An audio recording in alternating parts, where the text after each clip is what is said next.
Nós não podemos dizer que a presença do coronavírus é igual a sentença de morte. Não. Nós sabemos que o coronavírus é uma infecção viral que tem hoje uma taxa de mortalidade de aproximadamente de 2%. E ainda sabemos que cerca de 20% das pessoas com coronavírus evoluem para quadros mais graves, principalmente os idosos e com doenças crônicas, como diabetes e doenças cardiovasculares. Geralmente o tratamento é feito com antivirais, mas até o momento não existe um medicamento antiviral específico contra o coronavírus e também não existe vacina até o momento.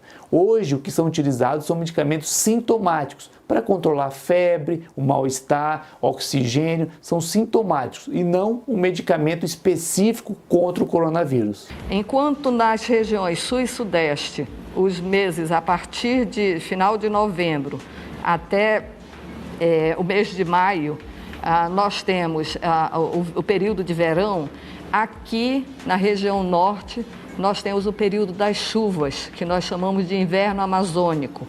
Esse período começa final de novembro e vai até final de maio, início de junho. Durante esse período, nós temos a estação sazonal dos vírus respiratórios. É a época das gripes e resfriados.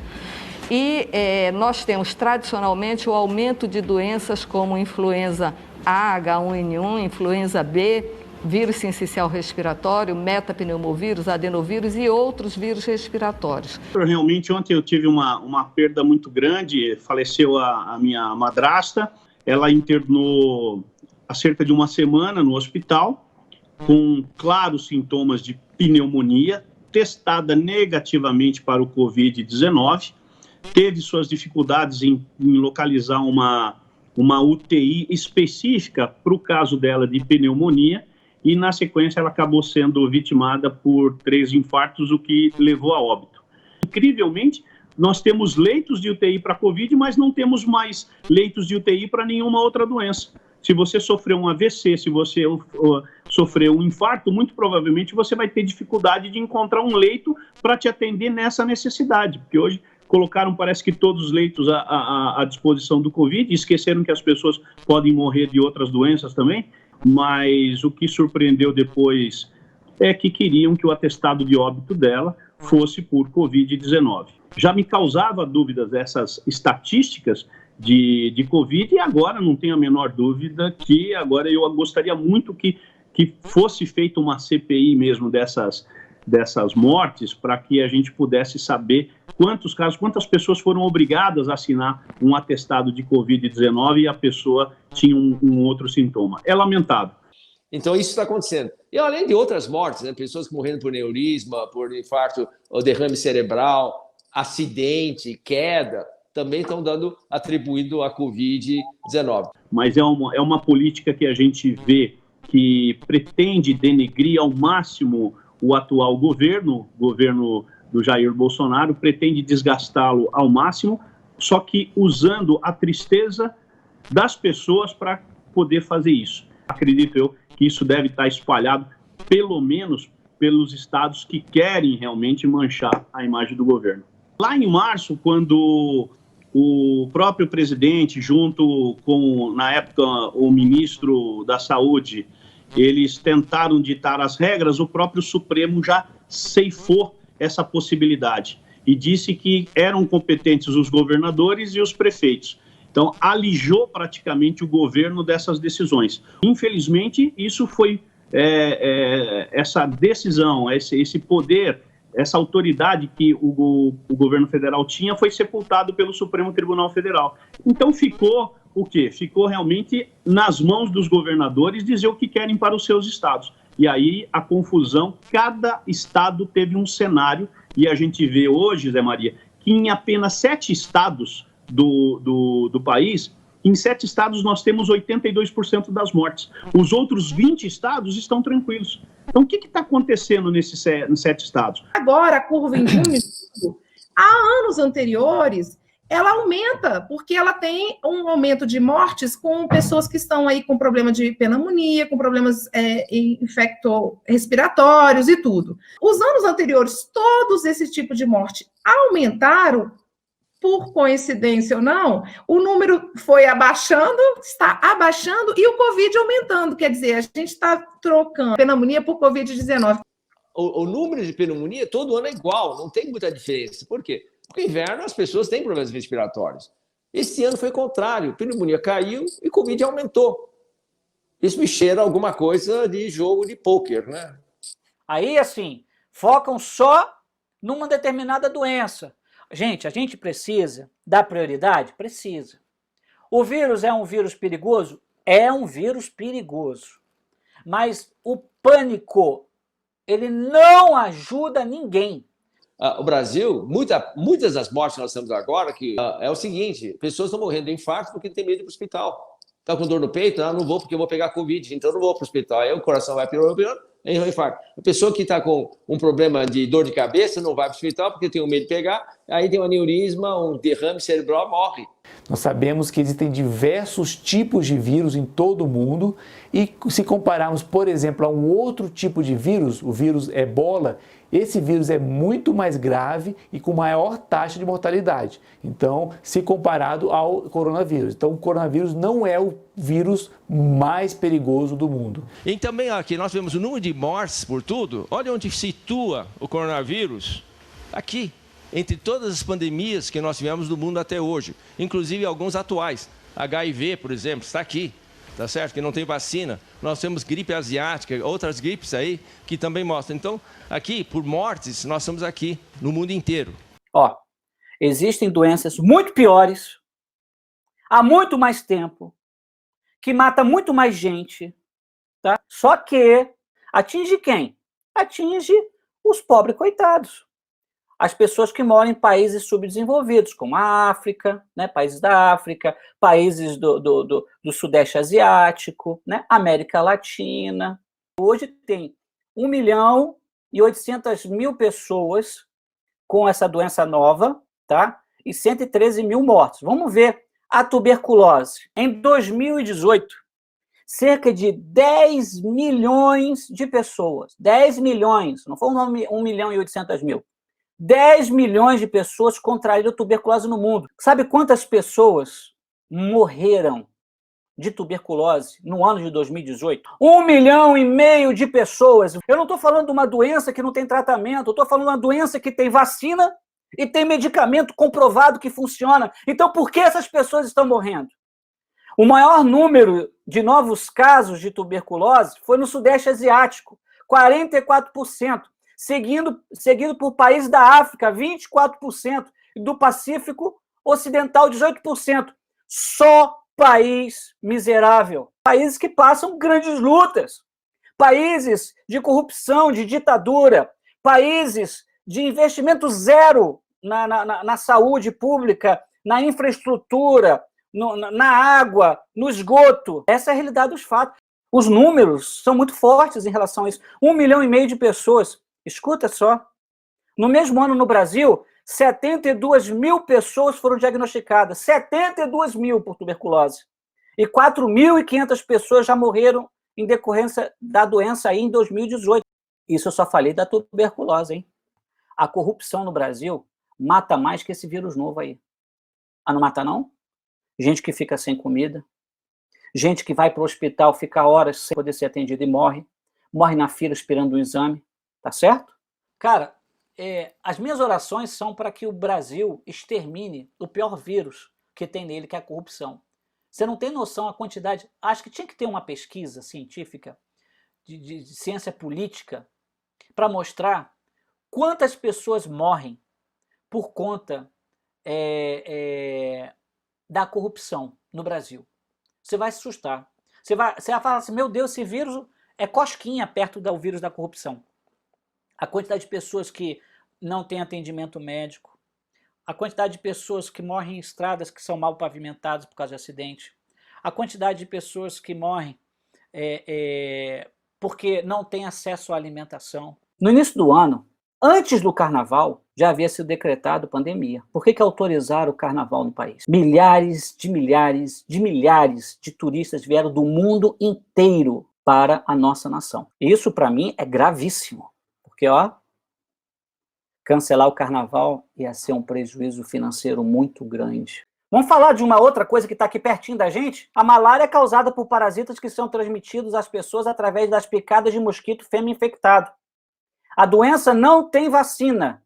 Em 2018, o número estimado de casos de malária no mundo, 228 milhões de pessoas. Tá? E sabe quantas pessoas morrem por ano de malária? 400 mil pessoas morrem por ano de malária. Agora, escuta o que me deixa triste. 70% das mortes, ou seja, desses 450 mil óbitos, né, 70% das mortes acontecem em crianças abaixo de 5 anos. No Brasil, a OMS estima que houve cerca de 218 mil casos em 2017. Mas a gente não tem estimativa de morte. Você já ouviu falar em cólera? Com menos precisão de informações sobre transmissão e morte, é estimado que cada ano haja 143 mil mortes em todo o mundo por conta da cólera. Mas a Organização Mundial de Saúde considera que há subnotificação, porque ela costuma ocorrer em países pouco desenvolvidos. Tem a febre amarela, que eu não vou entrar aqui em detalhes. São mais de 30 mil mortes por ano no mundo de febre amarela. E a dengue, gente? A dengue, ela está presente em 141 países. E sabe quantas pessoas são infectadas todo ano no mundo? São 390 milhões de pessoas que contraem dengue todo ano. Em 2019, o Brasil registrou o segundo maior número de mortes por dengue em 21 anos. Sabe quantas pessoas se infectaram no Brasil? O número de casos prováveis ultrapassa 1,5 milhão de pessoas. A situação... Eu queria que fosse zero. Eu queria que fosse zero mortes. Mas, em relação ao mundo, nós estamos melhores do que a Bélgica, Reino Unido, Espanha, Itália, Suécia, França, Estados Unidos, Holanda e Irlanda. Melhor que muitos dos principais países do mundo. Olha que estatística. Brasil, assim, alardearam que o Brasil era o segundo maior país em termos de óbitos e de casos. E realmente é verdade. Tá certo? Olha aqui, nós estamos logo abaixo dos Estados Unidos. Mas se nós pegarmos tudo isso e colocarmos em número de casos... Por milhão de habitantes. Por milhão de habitantes, nós estamos em 32º lugar. Ok, está certo que nós não temos testagem, mas realmente nós não seríamos nem o segundo, porque tem uma coisa muito grande de chegar lá. E o número de óbitos, nós seríamos em 19º. Porque apesar de termos mais óbitos, né, pela doença, no quantitativo de pessoas, tá, nós estamos bem. A gente poderia ser um pouquinho mais sincero com o número das mortes. E aí nós iríamos perceber que a letalidade, ela é baixa. Por que é só aqui no Brasil a letalidade vai ser alta? E aí eu vou te dar um outro número. A Argentina, que está aqui ao nosso lado, tem a mesma população do estado de São Paulo. O estado de São Paulo, acho que hoje passa o número de 13 mil mortos, e a Argentina não chegou no 800. Nós precisamos trazer a verdade dos números. Eles não estão entendendo o que está acontecendo na África do Sul. A África do Sul, sim, lá o continente africano, os cientistas não estão entendendo o que está acontecendo. Porque parece que lá o vírus não progride. Eles se prepararam tudo, prepararam as UTIs, capacitaram os médicos, está todo mundo esperando acontecer o boom de explosão e não acontece. Eu estou preocupada com o efeito colateral. As consequências do efeito colateral do remédio, que é o isolamento social, ser maior do que a própria doença. Porque nós estamos falando aqui de número de depressão, nós estamos falando, aumentou o número de suicídio, nós não estamos... as pessoas que estão perdendo emprego, perdem a sua dignidade. Eu, assim, toda vez que eu falo isso, eu me emociono. Por quê? Porque um pai de família que perde um pai e uma mãe de família que perde um emprego, não é brincadeira. Então, as pessoas vão ficar sem emprego. E isso não é só, o governo vai dar, falta dignidade, mexe com a autoestima, isso gera também doenças. E as pessoas que não tiveram, a classe média alta, que não tiveram impacto financeiro, ficam batendo na tecla da quarentena. Por quê? Porque é cômodo ficar, mas quem está lá na ponta sabe a dor que é e o que está gerando esse isolamento. Assim, a gente não está no período da pandemia, nós estamos num período de pânico social que foi implementado. Esse saiu agora recentemente pelo CDC, mostrando alto risco. Então, nós fazemos assim, antes não pode fazer nada. E por essa estatística, por esse levantamento e orientação da própria CDC, contraria o que a Organização Mundial de stay at home, fique em casa. Não, saia. Olha que baixa o risco, ar livre, tá certo? E assim por diante. William Bryan, consultor de ciência e tecnologia do Departamento de Segurança Interna, disse a repórteres da Casa Branca que cientistas do governo descobriram que os raios ultravioleta têm um impacto potente sobre o vírus. Ó, a gente sabe que o sol ele é muito importante para a produção da vitamina D, ele nos traz bem-estar, faz bem para a pele, né? Claro que sob medida, né? Não é pegar aquele sol que te frita e você volta vermelho da praia, não, aí não é um sol positivo. Eu digo o sol da manhã, o sol até as 10 horas da manhã, o sol após as 4 horas da tarde, né? Faz muito bem para a pessoa e todos devem, então, pegar esse sol. Pegar sol, nós devemos pegar sol todos os dias. Mas 15, 30 minutos de sol, se você pegar com o corpo bem exposto, né? Braços, pernas, rosto, né? O máximo que você puder de área exposta, num horário saudável, faz muito bem para a saúde. Você produz vitamina D, e a gente sabe que vitamina D está envolvido num monte de processos que levam a pessoa a ter saúde. E o sol tem os raios ultravioleta, né? Que são os raios até que em dose exagerada na gente pode causar o câncer, causa queimaduras, são os raios ultravioletas, tá certo? O ultravioleta que está no sol, tá? Eles destroem mais o vírus do que quando o vírus está exposto, está protegido do sol, né? Então, o raio ultravioleta consegue destruir tanto o vírus que está sob superfície quanto o que está flutuando no ar. Que eles fizeram uma máquina para limpar hospitais, locais infectados. É uma máquina à base de ultravioleta. Eles jogam aquela luz ultravioleta e a ultravioleta, onde passa, mata tudo. Mata bactéria, mata vírus, vai matando. Que é uma luz poderosa. Vimos um efeito semelhante tanto com a temperatura quanto com a umidade. O aumento da temperatura ou da umidade, ou ambas, é geralmente menos favorável ao vírus, tá? Então, olha só, a meia-vida, então, do vírus foi de 18 horas, quando a temperatura estava de 21 a 24 graus. Então, ele fica 18 horas vivo, tá? Reduz a metade do número de vírus, morre a metade dos vírus em 18 horas, tá? Com uma umidade de 20% em uma superfície não porosa. Mas a meia-vida caiu para 6 horas quando a umidade subiu para 80%. Quando a umidade aumenta, o vírus não consegue muito sobreviver. Por isso, ambientes mais úmidos são ambientes que o vírus não resiste tanto. E apenas 2 minutos quando a luz solar foi adicionada à equação. Então, se você tem uma temperatura de 24 graus para cima, uma umidade relativa do ar aumentada de 80%, e se tiver o raio ultravioleta, aquelas 18 horas que leva para matar a metade, em apenas 2 minutos já morreu a metade. Isso mostra que o Sol ele tem, então, uma resposta muito boa no combate, então, a esse vírus.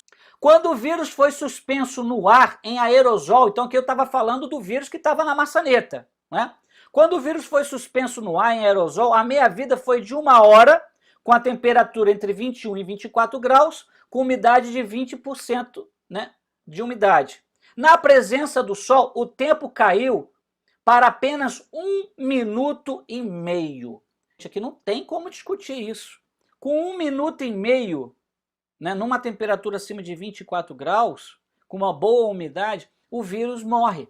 Isso não quer dizer que você não possa contrair o vírus, mas está querendo dizer que em épocas de calor, né, em épocas de sol intenso como o verão, o vírus ele tem menor resistência. Então veja, o sol tem um papel importante. E isso é interessante que até na época que teve a gripe espanhola, as pessoas elas tinham um resultado melhor do tratamento quando elas eram tratadas no hospital de campanha, que são aqueles hospitais ao ar livre. E já tem algumas pesquisas que têm mostrado que quando você trata as pessoas com vírus atual em ambientes arejados, como ambientes ao ar livre, né, ou hospitais de campanha, tem uma resposta melhor. Será que não tem alguma coisa a ver com o sol, uma maior incidência do sol? Sol é vida, né, gente?